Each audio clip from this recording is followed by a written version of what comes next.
Hi guys, and welcome to my video on how to properly decorate and set up a fish tank. In this video, the information is best used for freshwater fish tanks, but there's information that could also be used when setting up a saltwater tank. The first thing I want to go over is why it's important to think about the setup and decoration of your fish tank before you even begin anything.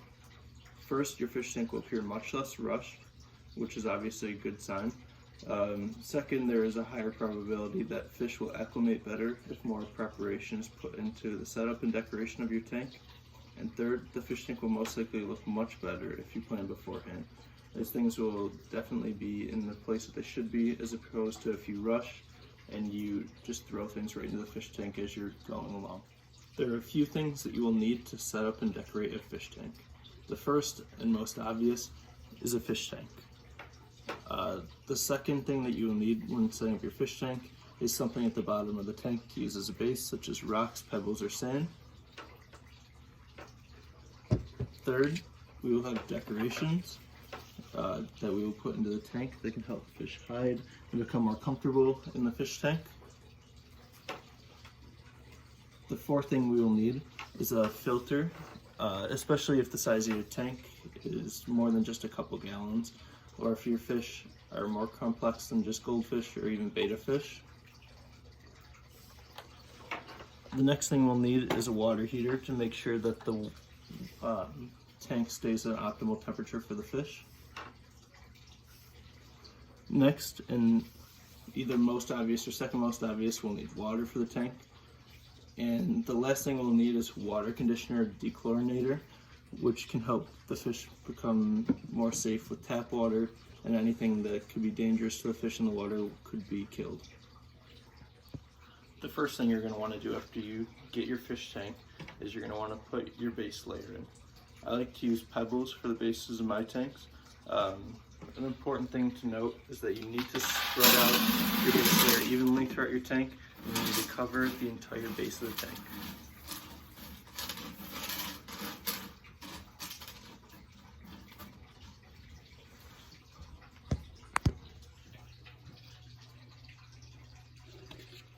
The next thing you're going to want to do for your tank is place decorations strategically. You want to create spaces where the fish can feel comfy, hide out, and move about. In this tank, I know that the filter is going to go on the right side, so I'm going to put most of my decorations on the left side where it won't get caught in the filter. But there will also be things on the right side where fish can hide out, swim around, and feel overall just more comfy. The next thing you're going to want to do is attach the filter and the water heater to the inside of the tank. You do not want to plug these in until your tank is full of water, and after you fill your tank with water, you're going to fill the filter with water before turning that on to ensure it works as best as possible.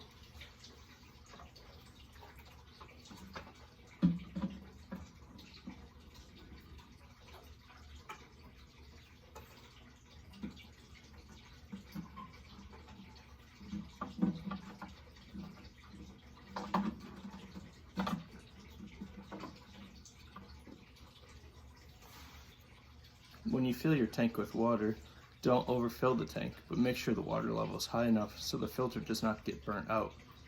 Make sure you put a few drops of water conditioner or dechlorinator in your fish tank to make sure that the water is safe for fish.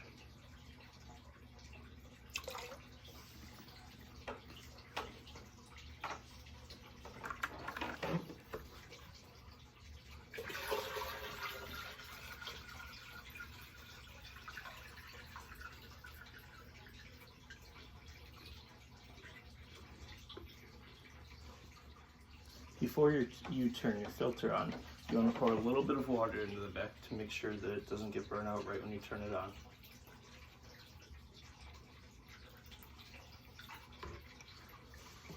Now that we've done that, we can plug in both of our water heater and our water filter, and they should be good to go. Now that everything is running and plugged in, the only thing that we have left to do is decide what kind of fish to put in your tank. To do this, I recommend looking online or talk to an employee at a fish store to determine what fish are compatible with one another and what fish are optimal for the size of your tank. that's all for this video. I hope you enjoyed and learned something new today about how you should optimally set up and decorate your fish tank. Be sure to like and subscribe. Thanks, guys.